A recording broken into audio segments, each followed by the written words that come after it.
l'ai-tu fait ça? Je l'ai-tu pas fait? Il me semble que je l'ai fait. 4 janvier, je l'ai-tu fait 4 janvier? Salut! Salut, ça va? Ouais, je te dérange-tu? Non, je me demandais que j'avais fait, que j'avais pas fait. Je voulais juste te dire, il y a une erreur sur ma paye. Il y a une erreur, s'il te Il y a une erreur sur ma paye. Qu'est-ce que tu veux dire? Il me semble qu'il a été payé les congés fériés? Oui, mais pas assez de temps, pas assez d'heures. Je devais être payé 14 heures, puis tu m'as juste payé 7 heures. Ah ouais? Ouais. Je vais vérifier, il me semble que non. Demain, à l'instant, département comptabilité, bonjour. Oui. Pour la facture. Oui, je l'ai envoyé, la facture. Je l'ai envoyé, oui, il est là. Je l'ai envoyé la semaine passée. Je l'avais passé, il est plus convaincu, je l'ai envoyé. Je vérifie dans mes dossiers un instant, mais je crois bien que je l'ai envoyé. Non, je l'ai ici, je l'ai oublié. Ouais, j'ai oublié de le poster, je suis désolé. Oui, sans faute. Ouais, non, je vais faire une note. Moi, je vais faire une note de pas. Je vais laisser sur mon bureau, je vais être sûr de ne pas l'oublier et de l'envoyer. OK. Excusez. Oui, non, ça arrivera plus. Merci, au revoir. Au revoir. J'ai oublié. C'est quoi? Qu'est-ce qu'il y avait? Tu m'as payé 7 heures au lieu de 14 Oui, t'as payé. Écoute, je vais regarder ça. Il me semble que j'avais d'autres choses, mais j'étais sûr que je l'avais fait. Je suis désolé. Oui. Je vais vous interrompre. J'ai pas eu mes états financiers, puis là, j'ai comme ma rencontre dans quelques minutes. Je te les ai pas envoyés? Hier? En courriel? Tu peux regarder dans tes courriels, mais moi, je ne l'ai pas. Puis j'ai regardé dans mon dossier partout, j'ai pas d'état financier, ni sur mon bureau, ni dans mes courriels. Là, je m'en rends compte, que je ne savais pas trop quoi le dire, j'en aurais besoin, là. C'est quand même assez urgent. Je te laisse ma Oui, je vais le faire, j'ai oublié, je vais le faire. Je t'arrange ça, j'envoie, c'est quoi j'ai oublié? J'envoie à la poste, puis c'est quand? Non, c'est maintenant, je m'excuse. Non, c'est correct. Ça me prend vraiment mes états financiers. Regarde, ils ne sont pas dans mon dossier, ça me prend mes états financiers maintenant.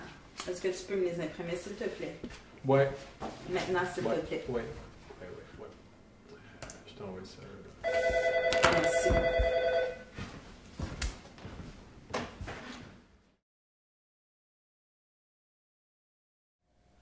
Bonjour, bienvenue à l'Accolade Santé Mentale. Mon nom est Gabrielle Brindamour, je suis directrice ici. Aujourd'hui, on va regarder un petit peu à quoi peut ressembler le trouble du déficit de l'attention en milieu de travail. Comme le nom le dit, c'est un déficit d'attention. Alors, c'est sûr qu'on va remarquer des lacunes au niveau de le maintien de l'attention, la capacité de concentration, la capacité d'organisation, la structure des tâches. C'est des choses qui vont peut-être parfois être problématiques si la personne ne s'est pas dotée de moyens pour cadrer tout ça. Le déficit d'attention peut être aussi accompagné d'hyperactivité. En milieu de travail, comment ça peut se voir? Ça peut se voir par une agitation, ça peut se voir par une grande énergie, ça peut se voir par un débit rapide, ça peut se voir par des gestes brusques. La personne va généralement avoir besoin elle va être souvent multitâche, elle va avoir besoin de faire beaucoup de choses qui se succèdent rapidement. Et puis, ça pourrait aussi, dans certains cas, être accompagné d'impulsivité. Ça va être caractérisé plutôt par parfois des manifestations plus colériques ou un tempérament plus tempestif, mais ça peut être aussi par des décisions que la personne peut prendre sur le coup de l'impulsion sans même avoir eu l'autorisation préalable. Alors, qu'est-ce qu'on fait quand on travaille avec une personne qui a un trouble déficitaire de l'attention? Bien, on l'aide à s'organiser. Alors, on met à sa disposition des outils, des organisateurs d'idées, des planificateurs, les fameux daytimers qu'on appelle. On va y apprendre à se structurer par les codes de couleurs. Le fameux papier autocollant, là, en guise de mémoire, ça fonctionne bien. Mais encore là, quand il y en a 100 000 ou qui ne sont pas répertoriés par couleur ou par section, la personne peut s'y perdre. On va déconstruire les tâches. On va donner des échéanciers plus à court terme sur de plus petites tâches. Si c'est accompagné d'hyperactivité, on va permettre à la personne de dépenser ce trop-plein-là d'énergie. Alors, les fonctions de travail vont être axées dans ce sens où on va donner plusieurs projets à la fois pour que la personne puisse être au maximum de de ses capacités, puis que son déficit d'attention, son hyperactivité soit mis à profit au lieu d'être problématique. S'il y a un petit peu d'impulsivité, bien, ça va être important de cadrer les limites, ça va être important de cadrer les tâches, de s'assurer que la personne elle comprenne bien qu'elle ne peut pas aller au-delà de ce qui lui est autorisé, même s'il y a une impulsion, pas penser pour le mieux de l'entreprise. Également, il ne faudra pas tolérer les excès si jamais il y a de la colère démesurée.